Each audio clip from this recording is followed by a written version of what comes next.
This is the Whitman Coin Folder for Standing Liberty quarters.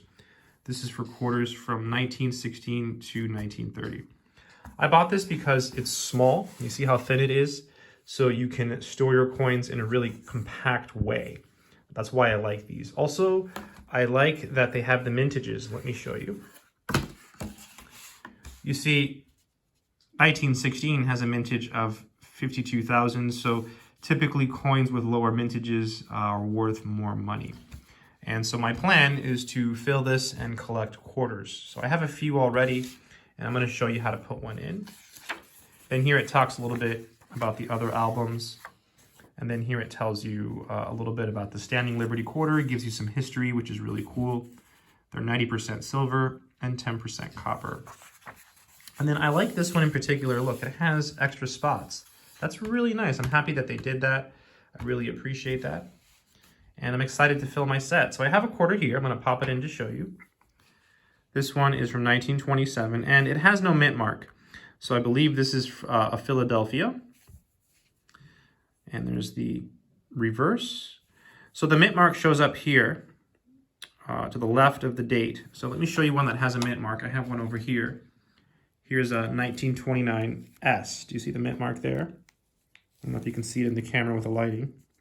But there's a small little S there to the left and above the date. That indicates that it was minted in San Francisco. So this one has no mint mark, so it's just going to be a 1927. So it's going to go right here. Perfect. So there we go. So I'm just going to lay it over here like this, and then just, that's it. Good to go, right? You want to make sure, by the way, you do this on a hard surface. The other day I was trying to fill one of my Mercury dime albums, and I was laying in bed. It was late, and I thought, oh, let me play with my coins. And it doesn't work. You need a hard surface so you can push it in. Okay, so yeah, so that's that one. It's pretty common date, right? Pretty worn coin. Some people criticize these. They say, oh, you know, these are going to cause toning, and your coins are, you know, there's better ways to preserve your coins.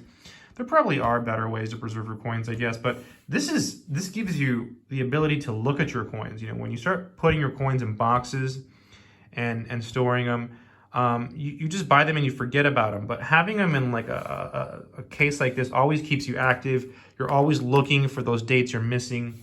It's really fun. You learn about coins. You end up reading this 20 different times. I mean, it's just a lot of fun.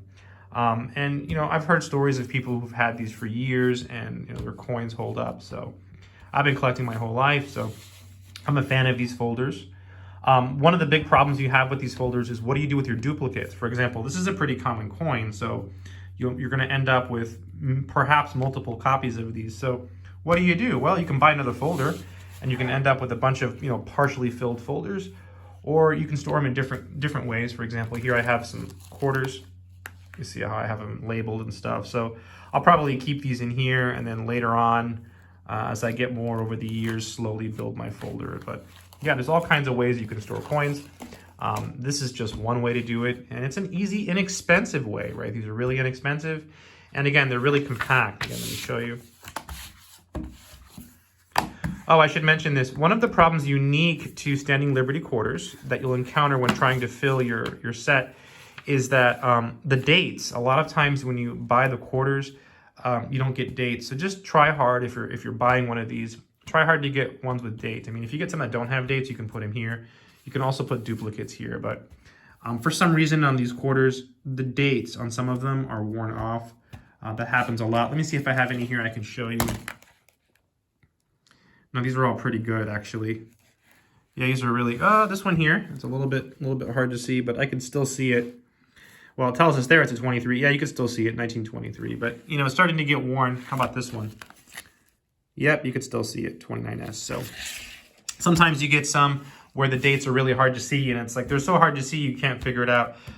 For example, with my Mercury dimes, I had some where the dates were so worn and the mint marks were so small, I really wasn't sure. So yeah, that's the challenge, right? And, you know, coins are expensive. That's also the challenge, but these books are not. And look at this. Again, look how compact this is. Yeah, I'm a big fan of these. I'm very, very happy with this purchase. I might be buying another one, but really I need more quarters.